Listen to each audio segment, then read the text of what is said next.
In the late 60s, a wave of bands had emerged from across the country intent on revolutionizing music and finding their own distinctive voice outside of the dominant American and English movements. Like Eno, a number of these had been using electronics to form a new musical vocabulary. Most prominent were Kraftwerk, the Düsseldorf duo whose proto-techno LP Autobahn had charted in 1975 on both sides of the Atlantic.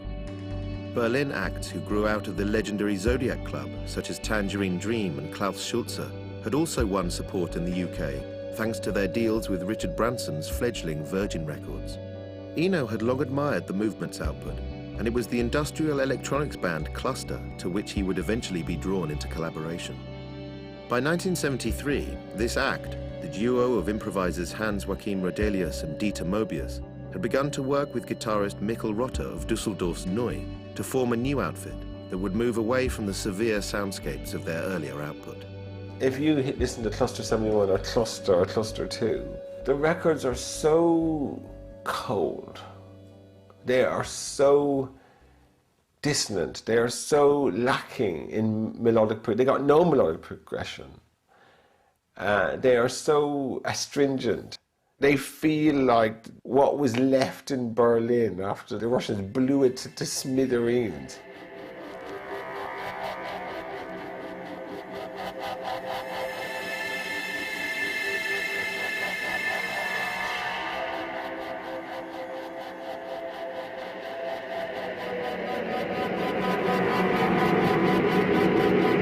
They were very depressed, and they said, we're getting out of this whole scene. We've had enough of Berlin, we've had enough of the Zodiac Club and all this rubbish and all the records we've made. We're out, we're going to First in the country.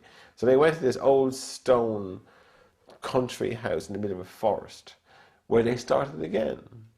And this time they started to make records that were different. And they brought with them Mikkel Roder from Neu, and they started to make records that were completely different. They wasn't this cold kind of just like a drone or this. They were things with rhythm boxes, and they made then music from Harmonia, they called it. And this album was what Eno heard. That was the one that he thought was absolutely fantastic.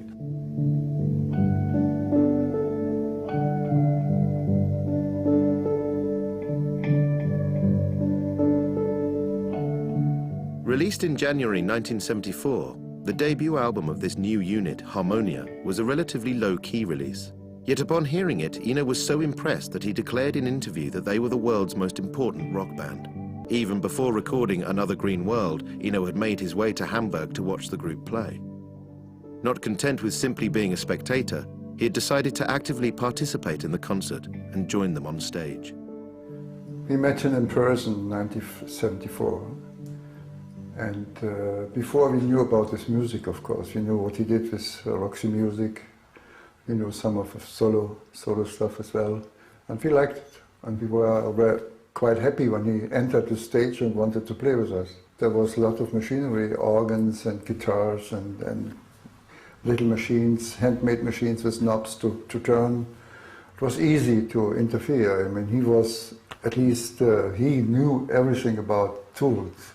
So for him it was easy to play with us, and for us as well, because it was improvisation and we just listened to each other and tried to do something relevant, of course. And then we spoke about projects, not really, we just invited him to come to our place, in our rural place in the middle of Germany, and he said he would like to, and 2 years later he came. It was the late summer of 1976 when Eno finally managed to work with Harmonia.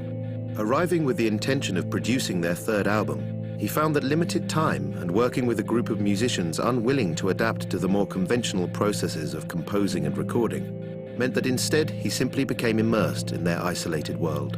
We lived in a community when Brian came and joined us, and what we did was everybody had his own track.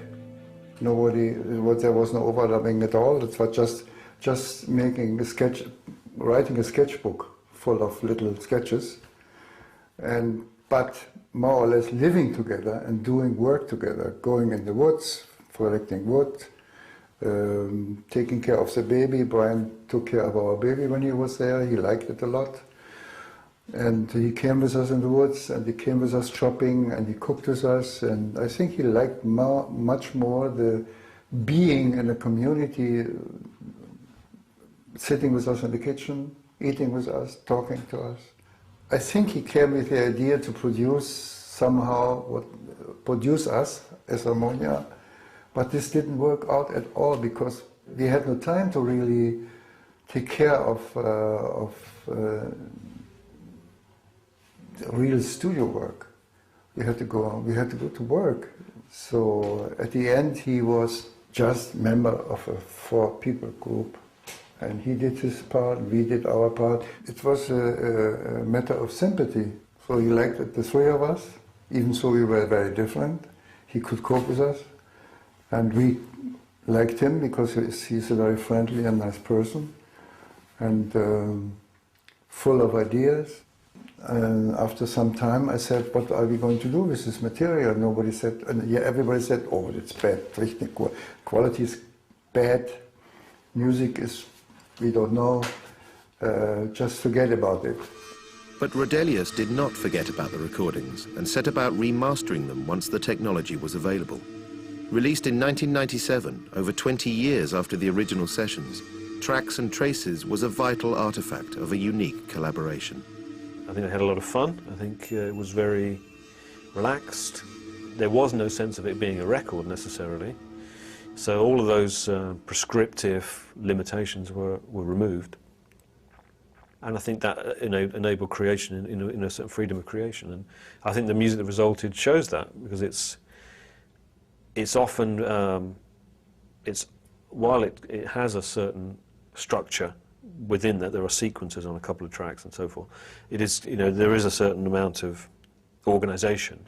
It's incredibly fluid and it's very organic. It's electronic music as kind of as flowing organic sound, and things meld into each other. It's not kind of Kraftwerkian electronica, which is mechanical, robotic, brilliant in another way. But it's incredibly reflective of this rural environment in which they were in, almost, by the river Weser, I think it is, which is, yeah,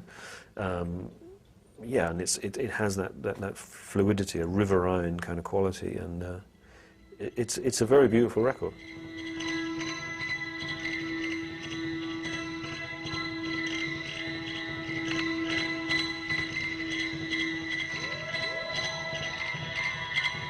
If they'd been blues musicians, it would have been similarly organic, you imagine. It's laid back in the country. Let's kick back and play some licks almost.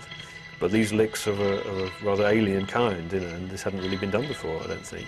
So in that sense, it's a very novel record as well. And this has the spirit of the sort of woodshed, about it, and yeah.